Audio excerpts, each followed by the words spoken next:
Hello friends, James Stevenson back with another episode of Who's Hatin' Hard on Tesla Today? Today's hater, I hate to say it, is John Stossel, who is somebody who's made a lot of good investigative journalism over the years, uncovered a lot of phonies in politics and liars, and advocated for the cause of libertarianism, the idea that government should be smaller and stay out of people's business, leave people more of their own freedom, etc. But I'm not here to talk about libertarianism today. I'm here to feed Loki breakfast. Good morning, Loki. Okay, here's your breakfast, buddy. You go ahead and eat, all right? Go ahead and eat your breakfast, buddy. And while he's eating, I will share my desktop and show you the tweet that has raised my ire from John Stossel, who tweeted inconvenient fact about electric cars #1. Fact. If you drive at 60,000 miles, you put more carbon in the air than a gas-powered car. Only after 60,000 miles do you use less. What in the heck is John Stossel talking about here? Well, he's introducing a concept that people can quibble over the amount, the 60,000 mile amount. Some people say it's, between 2 and 3 years of EV ownership. It becomes greener over its lifespan than an internal combustion engine vehicle will, and then just gets cleaner and cleaner and cleaner the longer it's used, right? I replied to this tweet, the question buyers should care about is, how much will it pollute over its cradle-to-grave lifetime of usage? University of Michigan researchers determined that BEVs, battery electric vehicles, pollute only 30% as much as gas pickups do. And I left a link to that article, a live link, and a few screenshots. So it's like a 13-page scholarly research paper. I picked a few pages that are the easiest to understand, I think, for people because they have graphic visualizations on them. Got a few nice comments from people here, but I'll walk you through these really quickly. This first page says, for sedans, SUVs, and pickup trucks, we find that hybrids and battery electric vehicles have approximately 28% and 64% lower cradle-to-grave life cycle emissions, respectively, than ICE vehicles in our base case model. So that's worded kind of the way people word scientific papers with the respectively business. But what this says is hybrids are 28% greener than gas vehicles, and electric cars, battery electric vehicles that don't have a gas tank or an exhaust pipe, are 64% cleaner over their lifetime of use than gasoline cars are. What's John Stossel talking about? He's talking about this chart here. Let me zoom in here some more. I can't zoom in anymore. That's sad. Maybe what I'll do is just expand this window for a second. Yeah, that's gonna do a little bit better job getting this onto the page. There. That's a little better. Is it? Is that better? Yeah, I guess so.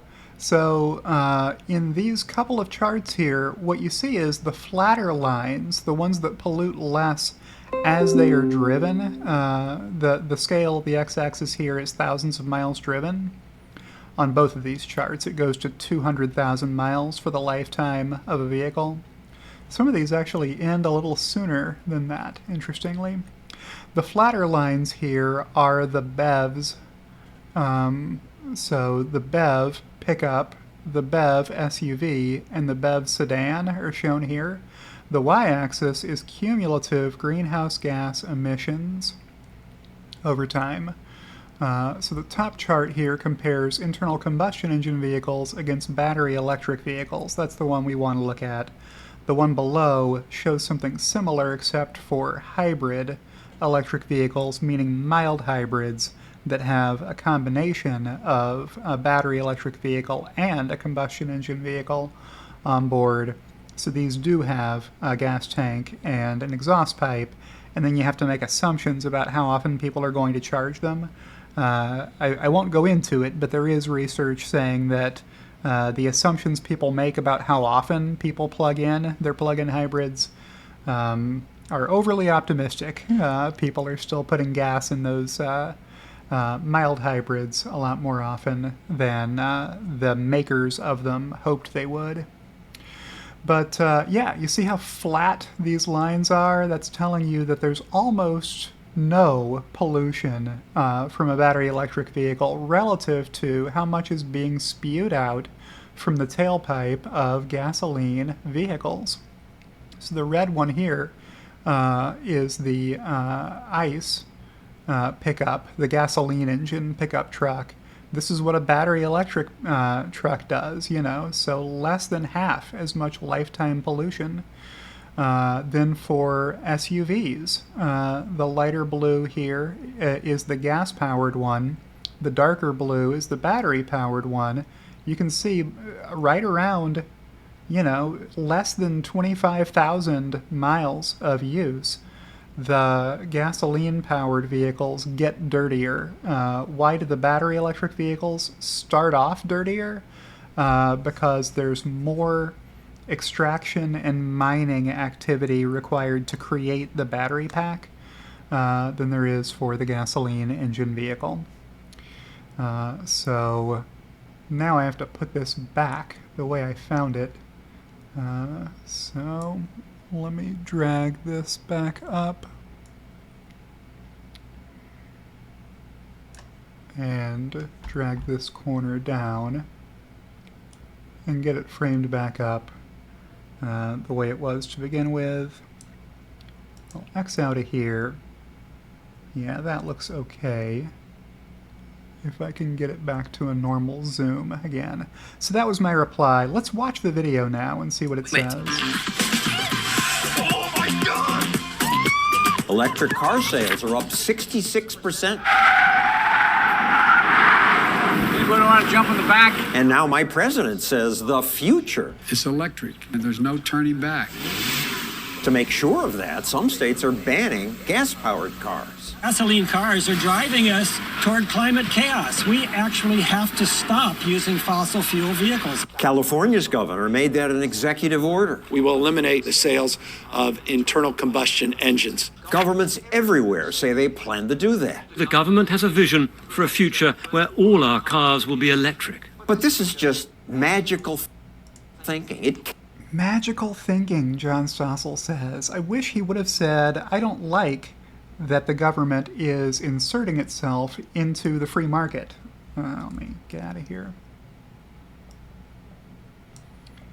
But he didn't say that. What he said was that it's magical thinking. Can't happen. It can't happen, is what he said. Well, it can and is happening. The world is transitioning away from fossil fuels to renewable energy and to battery electric vehicles, supplanting gasoline-powered vehicles. You see this in places like Norway, where battery electric vehicles already outsell all combustion engine vehicles combined, gasoline or diesel.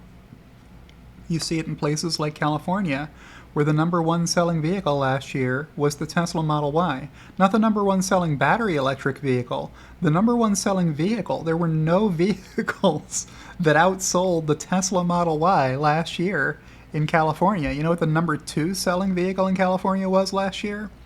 It was the Tesla Model 3.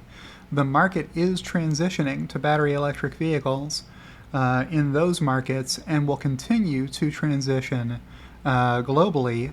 As we see in China, battery electric vehicle sales growing every year into the future. It's not that it can't happen, it's that it is happening, but some people are denying that it is happening, including the only guest John Stossel interviews during this video. In this video and the next, we point out 5 inconvenient facts about electric cars that politicians and green activists just don't understand. Electric cars are amazing. Physicists like Mark Mills of the Manhattan Institute do understand. He says the trend to electric is a good thing. But it won't change the future in any significant way with respect to oil use or carbon dioxide emissions. All right, well, that's just not true, and I've got some charts that I'll show you in a minute. That's inconvenient fact one. More electric cars will hardly dent oil use. If all of us bought electric cars, would it make any difference? So the world has 15, 18 million electric vehicles now. It could go to 300 million, maybe 500 million vehicles. I don't think it will get that many, but that's the aspiration. That would reduce world oil consumption by about 10%. That's not nothing, but it doesn't end the use of oil for the world. Because most of it's used for what? Flying airplanes, driving buses, big trucks. The mining equipment that get the copper to build the electric cars is all oil-fired, and it won't change because those trucks last 40 years. And even if all vehicles somehow switch to electricity, there'd be another problem because despite what we've heard, further, faster, cheaper, and greener. electric cars are not all that green. One reason is because electricity isn't all that green. I'm amazed talking to people who are all excited about their electric car and they say, and I'm not polluting. And I say, where do you get the electricity from? And they don't know. Well, a lot of people do know because they had solar panels installed on the roof of their own house, and they got battery storage for that power to fuel their home's electricity needs and their electric vehicle's battery pack. So in that case, you don't have a leg to stand on with your dirtier argument, because if you've got a battery electric vehicle and solar panels and somewhere to store that electricity overnight, your vehicle is not polluting at all when you drive it. And as time goes by, the grid gets cleaner. You can tell me that today there's still a lot of coal and natural gas and oil power plants. There's also a lot of solar and wind and other sources of electricity production today. The grid gets cleaner all the time. More than half of the power added to the grid last year was solar, because solar is more affordable for electric power companies to add. They don't know that most of America's electricity comes from fossil fuels, natural gas and coal. Just 12% comes from wind and solar. Yet auto companies tell us electric vehicles in general are better and more sustainable for the environment. she's a Ford engineer. She's not ignorant. Well, actually, she probably is ignorant in the literal sense of the word. She's not stupid, but ignorance speaks to what you know. You have to mine somewhere on Earth 500,000 pounds of minerals and rock to make one battery. And most. All right, so setting aside the claim about exactly how many pounds of materials need to be mined in order to make an electric car, this is not a fair comparison unless you walk through the same exercise for the lifetime ownership of a gasoline or diesel-powered vehicle. What about the activity to explore for oil, to drill for oil, to pump oil, to ship oil to refineries, to refine the oil, to truck the oil to gas stations before you pump it into your car, right? Have you done the math on whether there's any pollution involved anywhere in that process? Whether any electricity from dirty sources is used during that process? You haven't.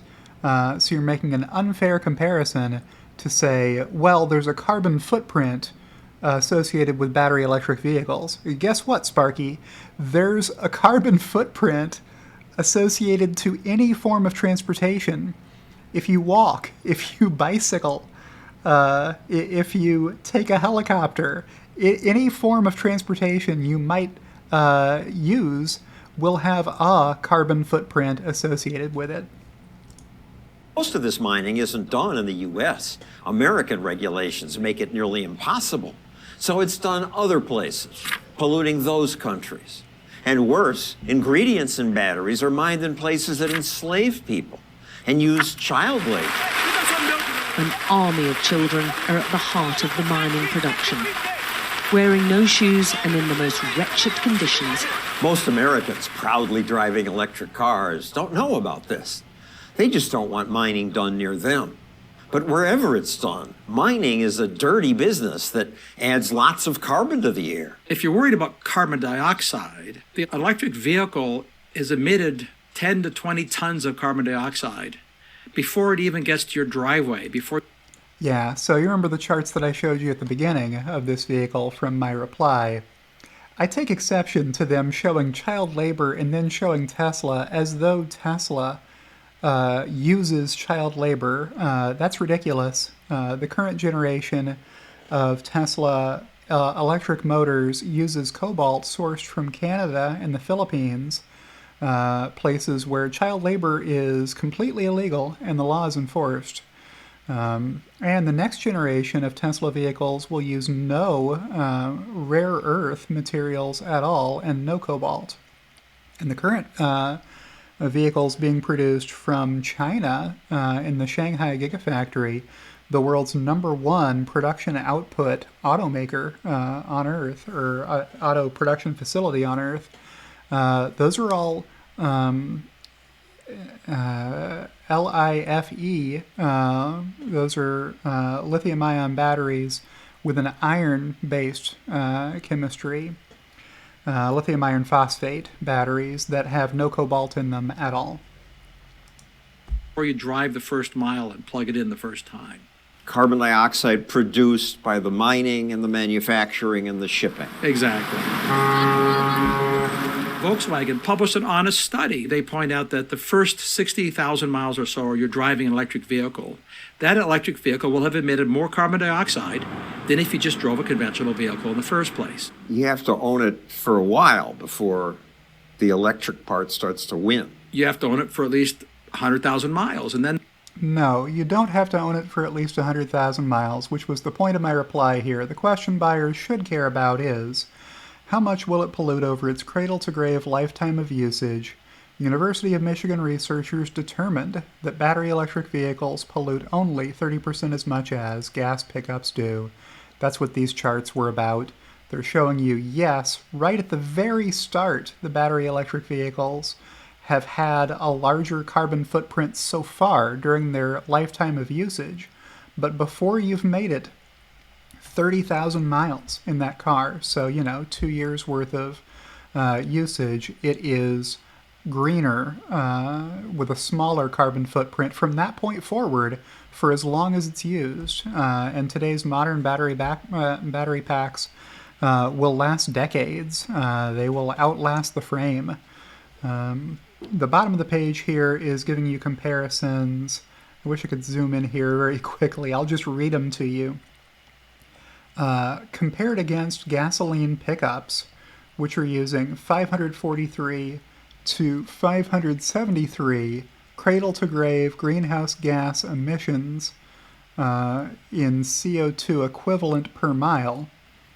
The battery electric vehicles over here, for a battery electric pickup, will use only 35% as much CO2 emissions lifetime, cradle-to-grave. Battery electric SUVs, only 31% as large a carbon footprint, and battery electric sedans, only 24% as large a carbon footprint. And the electric part wins by some. So it doesn't get you a zero emissions vehicle. It's reduced the emissions then by 20 or 30%, which is not nothing. No, it hasn't reduced by 20 or 30%. It's reduced by 60 or 70%. That's a lot more than what this oil industry shill is telling us. But it's not zero. No, it's not close to zero. It is closer to zero than it is to 100, which is what you get if you go buy that gasoline pickup truck, right? You will have the dirtiest and the largest carbon footprint if that's what you go buy. So which one of those is cleaner? What should the buyer care about?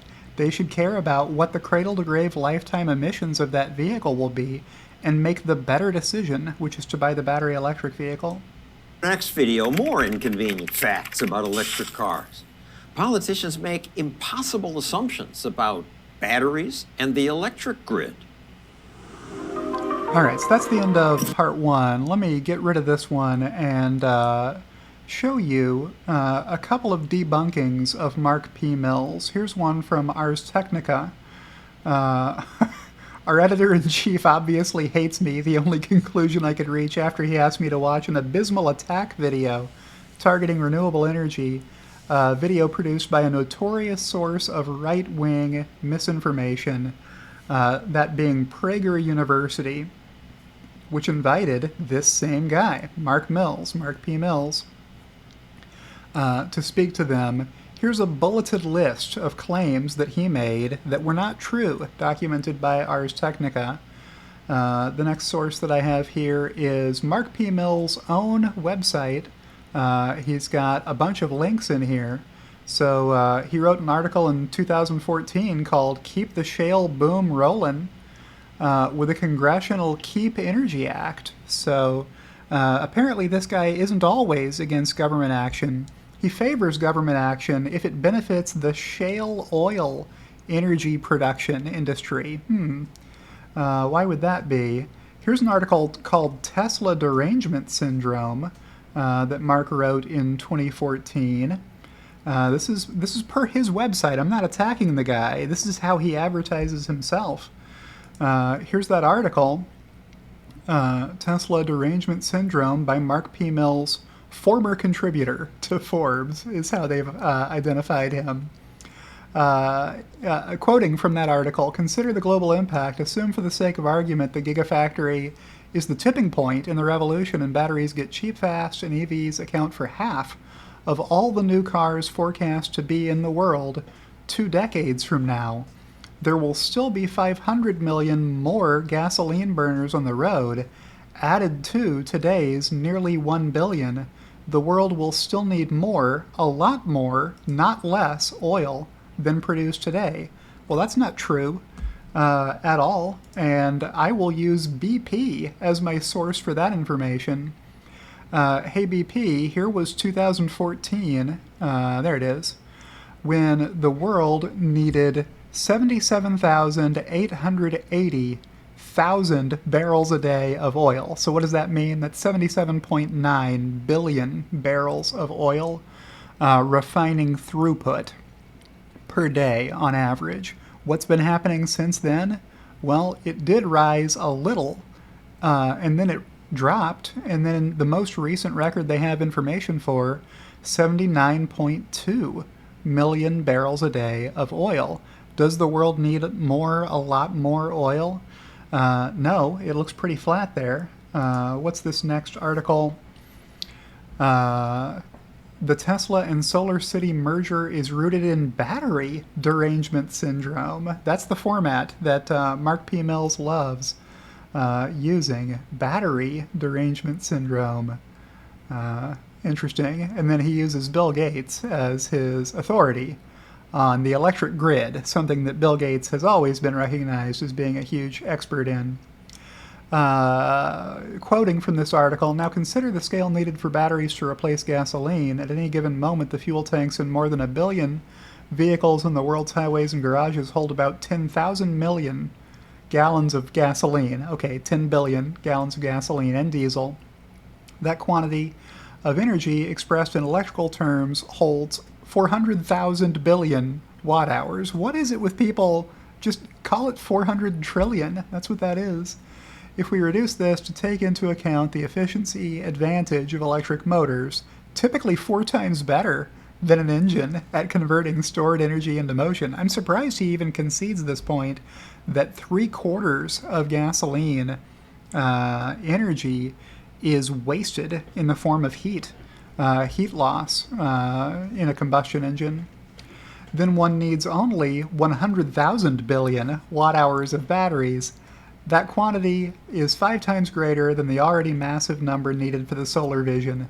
This won't happen, Mark said. Well, it is happening, whether you like it or not, Mark. The transition away from fossil fuels to a sustainable energy economy is already happening. Here's another article. You say you want a revolution in the physics of energy. Good luck, Green New Deal. What did Mark say here? If combustion engines could achieve Moore's law scaling An engine could shrink to the size of an ant and then generate 1,000-fold more horsepower than a car. With such an engine, a car could actually fly very fast, or, if photovoltaics scaled like computers, a single postage stamp-sized solar array could power the Empire State Building. Similarly, if batteries scaled like computing, a battery the size of a book, costing less than a dime, could power an A380 to Asia. Only in comic books does the physics of energy production work like that. In our universe, power scales the other way. The challenge in storing and processing information using the smallest possible amount of energy is distinct from the challenge of producing energy or moving or reshaping physical objects. The two domains entail different laws of physics. All right, well, Mark may be surprised to learn that Koenigsegg has recently announced a 63-pound electric motor that produces 335 horsepower. So an electric motor that a child could lift. A 350 horsepower engine, that's enough to power a car. And I bet Mark wouldn't have believed that was possible. Tesla has announced some innovations in electric motors and batteries that he might not have believed. Here's a chart, another one from BP. Share of coal, gas, and renewables in global power generation. What do we see here? Coal is on the downtrend. It was at 40%. Now it's at less than 40%, down to 36%. What about gas? Gas is flat to where it was at the time he was writing his articles, still around 23%. What's been happening with renewables, solar and wind? They used to be less than 2% of total power generation, and they are now 13% and rising. You can see what the trend is pretty clearly. And here's another one showing that. This is the stacked chart with wind shown in the blue and solar shown in the purple. This is capacity. Global capacity of these renewables had been a lot lower, less than a gigawatt of production capacity until 2018, when combined they were more than a gigawatt. And now they're well on their way to being a gigawatt each and growing. Let's take a look at Tesla's Investor Day presentation. A sustainable energy economy is within reach and we should accelerate it, is how Tesla headlined this. With the current state, sustainable energy producing this much of the world's primary energy consumption, 165 petawatt hours per year. How do you transition from fossil fuels to sustainable energy? You can cut 82 petawatt hours out because so much fossil fuel energy is waste heat. In personal vehicles, for sure, most of the energy is wasted. And even at utility scale, when they try to capture the waste heat to make steam out of it and have that steam turn a turbine to produce additional electricity, they still waste half or better of their input energy before it can make it to useful work for the end user. And, well, let me scroll through a few more slides here.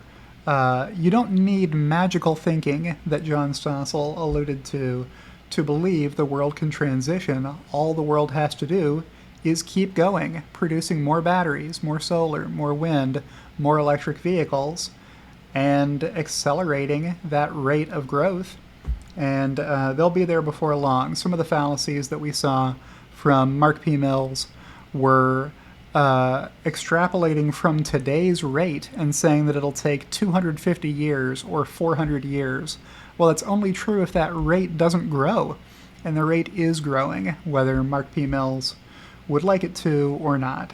You can see Tesla is doing everything they can to scale up production of stationary storage As cell supply grows, Tesla will be supplying stationary storage solutions to grid-scale utility buyers.